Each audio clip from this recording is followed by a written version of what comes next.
جمائی آنے کی صورت میں اگر منہ پر ہاتھ رکھ کر جمائی کو نہ روکا جائے تو شیطان منہ میں داخل ہو جاتا ہے، اور اس کے بعد دوسرا کام، منہ پر ہاتھ رکھنے کے بعد جانوروں کی طرح آوازیں نکالی جائیں تو پھر شیطان اس پر ہنستا ہے، مسکراتا ہے، خوش ہوتا ہے۔ کیوں؟ اس لیے کہ یہ تو اشرف المخلوقات ہے، انسان اشرف المخلوقات ہے، سب سے افضل مخلوق ہے، اور جب یہ جانوروں کی طرح آواز نکالتا ہے، خود اپنی تذلیل کرتا ہے، تو شیطان اس پہ مسکراتا ہے۔ یہ میری بات نہیں ہے، یہ نبی صلی اللہ علیہ وسلم کی حدیث مبارکہ ہے۔ سنن ابی داود اور مسند احمد میں حدیث موجود ہے، نبی صلی اللہ علیہ وسلم نے فرمایا جب بھی کسی کو جمائی آئے تو منہ پر ہاتھ رکھ کر اس کو روکنے کی کوشش کرے، اور اسی طرح بخاری شریف میں حدیث ہے کہ منہ پر جب ہاتھ رکھ کے روکا گیا ہے جمائی کو تو اس وقت آوازیں جو نکالتا ہے شیطان اس پر مسکراتا ہے۔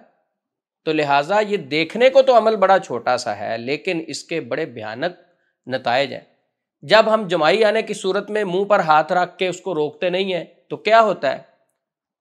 آپ کی لائف میں، آپ کی صحت میں، آپ کی باڈی میں سستی، نحوست آ جاتی ہے شیطان کی۔ ہم کہتے ہیں نا فلاں بندہ یار گھر میں اس کو نہیں آنے دینا، کیوں؟ وہ بندہ ذرا ٹھیک نہیں، جب بھی آتا ہے نا اس کی نظر لگ جاتی ہے، وہ بندہ اچھا نہیں ہے، جھوٹ بولتا ہے، اس کی نحوست پڑتی ہے۔ ٹھیک ہے، یہ دنیا کے حوالے سے کچھ باتیں مشہور ہوئی ہیں، اور جس کے منہ میں شیطان آ گیا، منہ کے اندر شیطان چلا گیا، اس کی نحوست چلی گئی، تو کیا اس کی باڈی میں خیر اور بھلائی آئے گی؟ تو اسلام چھوٹے چھوٹے معاملات پہ ہمیں روکتا ہے۔ جب ہم سستیاں کرتے ہیں، بعد میں ہمیں کہتے ہیں سر ہمیں انگزائٹی ہوگی، ڈپریشن ہو گیا، سٹریس ہو گیا، سمجھ نہیں آتی، پتہ نہیں کیا ہے، عجیب سی ایک نیگیٹیوٹی فیل ہوتی ہے۔ اور میرے بھائی یہ چھوٹی چھوٹی دیکھنے میں حدیثیں چھوٹی، نبی پاک کا کوئی بھی فرمان چھوٹا نہیں ہے۔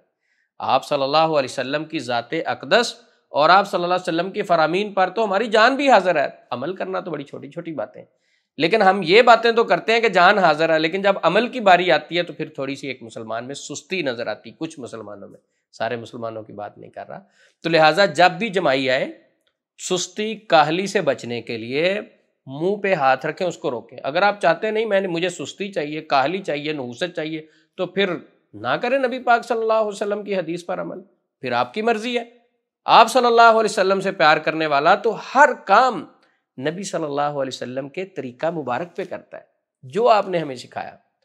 اور اسی طرح جو روکنا ہے وہ جمائی ہے، لیکن چھینک آنے کی صورت میں چھینک کو نہیں روکنا۔ چھینک اللہ کی طرف سے اور جمائی شیطان کی طرف سے ہے۔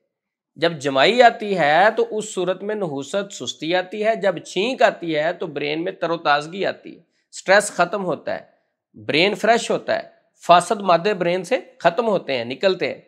تو چھینک کو نہیں روکنا، چھینک آنے کی صورت میں الحمدللہ کہنا ہے، جمائی آنے کی صورت میں اپنی جمائی کو روکنا ہے۔ روکنے کے پیچھے بہت بڑی وجہ نحوست اور سستی ہے، اور اس سے بھی بڑی وجہ نبی پاک صلی اللہ علیہ وسلم کا حکم ہے۔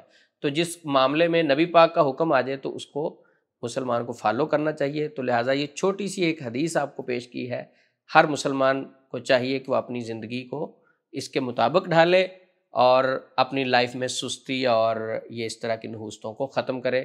اللہ ہم سب کا حامی و ناصر ہو۔ السلام علیکم ورحمۃ اللہ وبرکاتہ۔